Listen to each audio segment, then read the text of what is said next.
6 قسم کے لوگوں کو زکوٰۃ دینا جائز نہیں۔ ان 6 قسم کے لوگوں کے بارے میں آپ کو ضرور پتہ ہونا چاہیے۔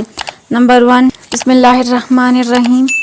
6 قسم کے لوگوں کو زکوٰۃ دینا جائز نہیں۔ 6 قسم کے لوگ ایسے ہیں کہ اگر آپ انہیں زکوٰۃ دیں گے تو آپ کی زکوٰۃ ادا نہیں ہوگی۔ اس لیے ان 6 لوگوں کے بارے میں جاننا ہر مسلمان کے لیے بہت ضروری ہے، کیونکہ زکوٰۃ اسلام کے 5 بنیادی ارکان میں سے ایک اہم رکن ہے، اور اس کی ادائیگی میں ذرا سی غلطی بھی انسان کو اس عبادت کے اصل اجر سے محروم کر سکتی ہے۔ محترم ناظرین، اس سے پہلے کہ ہم ان 6 طبقات کا ذکر کریں جنہیں زکوٰۃ دینا جائز نہیں، ایک اہم مسئلہ سمجھ لینا چاہیے۔ ہمارے معاشرے میں اکثر ایسا ہوتا ہے کہ جمعے کے دن جب بڑی جامع مسجد میں خطبے سے پہلے یا بعد اعلان کیا جاتا ہے کہ مسجد کی تعمیر، مرمت، بجلی کے بل یا مسجد کی توسیع کے لیے چندہ درکار ہے، تو لوگ فوراً جذبہ ایمانی کے تحت جیب سے رقم نکال کر دے دیتے ہیں۔ بعض حضرات تو اس وقت دل میں یہ نیت بھی کر لیتے ہیں کہ یہی میری زکوٰۃ ہے۔ یہاں ایک بہت اہم شرعی مسئلہ سمجھنا ضروری ہے۔ قرآن مجید میں اللہ تعالیٰ نے زکوٰۃ کے مصارف واضح طور پر بیان کر دیے ہیں۔ فقہائے امت کی تشریح کے مطابق مسجد کی تعمیر، مرمت، بجلی کے اخراجات یا مسجد کے سامان پر زکوٰۃ خرچ کرنا درست نہیں۔ اس کی وجہ یہ ہے کہ زکوٰۃ کی ادائیگی کے لیے ضروری ہے کہ مال کسی مستحق فرد کی ملکیت میں دیا جائے۔ مسجد ایک عمارت ہے اور کسی فرد کی ذاتی ملکیت نہیں ہوتی، اس لیے مسجد پر زکوٰۃ خرچ کرنے سے زکوٰۃ ادا نہیں ہوتی۔ البتہ یہ بات بھی ذہن میں رکھنی چاہیے کہ مسجد کے لیے چندہ دینا بہت بڑا ثواب کا کام ہے۔ رسول اکرم صلی اللہ علیہ وسلم نے فرمایا کہ جو شخص اللہ کی رضا کے لیے مسجد بناتا ہے، اللہ تعالیٰ اس کے لیے جنت میں گھر بناتا ہے۔ اس لیے مسجد کے لیے عام صدقہ، عطیہ یا چندہ دینا یقیناً بہت بڑی نیکی ہے۔ اگر کسی نے زکوٰۃ کی نیت سے مسجد میں رقم دے دی تو اسے صدقہ کا ثواب تو مل جائے گا، لیکن زکوٰۃ کا فرض دوبارہ ادا کرنا پڑے گا، کیونکہ زکوٰۃ صحیح مصرف میں نہیں دی گئی۔ البتہ اگر مسجد کے ساتھ مدرسہ قائم ہو جہاں مستحق طلبہ قرآن و حدیث کی تعلیم حاصل کر رہے ہوں اور وہ صاحب نصاب نہ ہوں تو انہیں زکوٰۃ دی جا سکتی ہے۔ اسی طرح اگر مدرسے کے اساتذہ واقعی مالی طور پر مستحق ہوں تو انہیں زکوٰۃ دی جا سکتی ہے، بشرطیہ کہ وہ رقم ان کی ملکیت میں دی جائے۔ محترم ناظرین، زکوٰۃ دراصل مال کی طہارت اور دل کی پاکیزگی کا ذریعہ ہے۔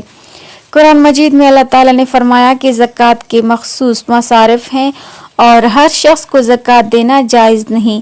اس کا مطلب یہ ہے کہ زکوٰۃ دینا جتنا ضروری ہے، اس کو صحیح جگہ خرچ کرنا بھی اتنا ہی ضروری ہے۔ نبی کریم صلی اللہ علیہ وسلم نے فرمایا کہ اللہ تعالیٰ پاک ہے اور پاک چیز ہی قبول فرماتا ہے۔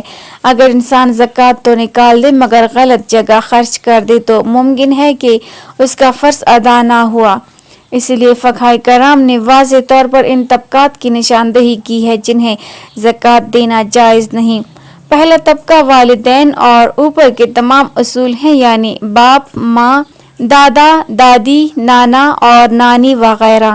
ان کو زکوٰۃ دینا جائز نہیں، کیونکہ ان کا نان نفقہ اولاد پر فرض ہوتا ہے۔ اگر وہ مالی طور پر کمزور ہوں تو ان کی کفالت کرنا اولاد کی ذمہ داری ہے۔ اگر کوئی شخص اپنے محتاج والدین کو زکوٰۃ دے کر یہ سمجھے کہ اس نے اپنا فرض ادا کر دیا تو یہ درست نہیں، کیونکہ والدین کی کفالت ایک الگ شرعی ذمہ داری ہے۔ دوسرا طبقہ اولاد اور ان کی اولاد ہے، یعنی بیٹا، بیٹی، پوتا، پوتی، نواسا اور نواسی۔ ان سب کو بھی زکوٰۃ نہیں دی جا سکتی، کیونکہ ان کا خرچ والد پر لازم ہے۔ اگر اولاد غریب ہو یا مشکلات کا شکار ہو تو اس کی مدد کرنا باپ کی ذمہ داری ہے، نہ کہ زکوٰۃ دے کر ذمہ داری پوری کرنا۔ تیسرا مسئلہ میاں بیوی کا ہے۔ شوہر اپنی بیوی کو زکوٰۃ نہیں دے سکتا، کیونکہ بیوی کا خرچ شوہر پر فرض ہے۔ اسی طرح بیوی بھی عام حالات میں اپنے شوہر کو زکوٰۃ نہیں دیتی۔ اگرچہ بعض فقہی آراء میں بیوی کے لیے شوہر کو زکوٰۃ دینے کی گنجائش بیان کی گئی ہے، لیکن فقہ حنفی کے مطابق احتیاط یہی ہے کہ اس سے اجتناب کیا جائے۔ چوتھا طبقہ امیر یا صاحب نصاب شخص ہے۔ صاحب نصاب وہ شخص ہوتا ہے جس کے پاس بنیادی ضروریات سے زائد اتنا مال ہو جو نصاب کے برابر یا اس سے زیادہ ہو۔ نصاب کی مقدار چاندی کے اعتبار سے 52.5 تولہ یعنی تقریباً 612 گرام چاندی کے برابر مال ہے۔ اگر کسی کے پاس اتنی مالیت موجود ہو تو وہ زکوٰۃ لینے کا مستحق نہیں بلکہ زکوٰۃ دینے والا بن جاتا ہے۔ 5واں مسئلہ غیر مسلم کا ہے۔ زکوٰۃ ایک خالص اسلامی عبادت ہے اور اس کا مصرف شریعت نے مسلمانوں میں محدود کیا ہے، اس لیے فقہاء کرام کی اکثریت کے نزدیک غیر مسلم کو زکوٰۃ دینا جائز نہیں۔ البتہ انسانی ہمدردی کے تحت غیر مسلم پڑوسی، دوست یا ضرورت مند کی مدد نفلی صدقہ یا خیرات کے ذریعے کی جا سکتی ہے۔ چھٹا طبقہ سادات کا ہے۔ سادات وہ لوگ ہیں جو نبی کریم صلی اللہ علیہ وسلم کی صاحبزادی حضرت فاطمہ رضی اللہ تعالی عنہا کی اولاد میں سے ہوں۔ احادیث میں واضح طور پر آیا ہے کہ صدقات آل محمد صلی اللہ علیہ وسلم کے لیے جائز نہیں، اس لیے سید کو زکوٰۃ نہیں دی جا سکتی۔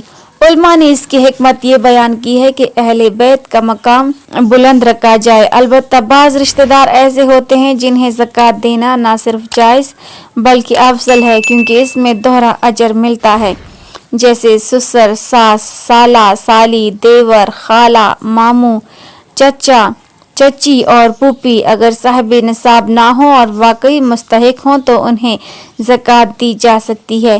اسی طرح زکوٰۃ بھی ادا ہو جاتی ہے اور صلہ رحمی کا ثواب بھی ملتا ہے۔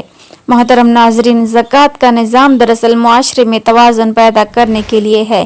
اس کا مقصد یہ ہے کہ مال صرف امیروں کے ہاتھ میں نہ رہے بلکہ معاشرے کے کمزور اور ضرورت مند افراد تک بھی پہنچے۔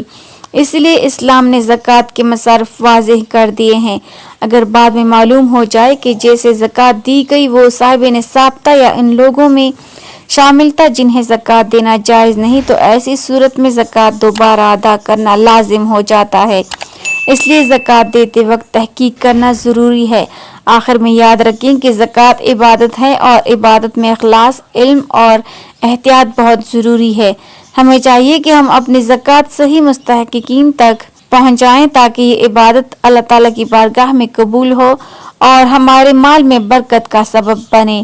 اللہ تعالیٰ ہمیں نیک عمل کرنے کی توفیق عطا فرمائے اور ہمارا خاتمہ ایمان پر فرمائے، آمین۔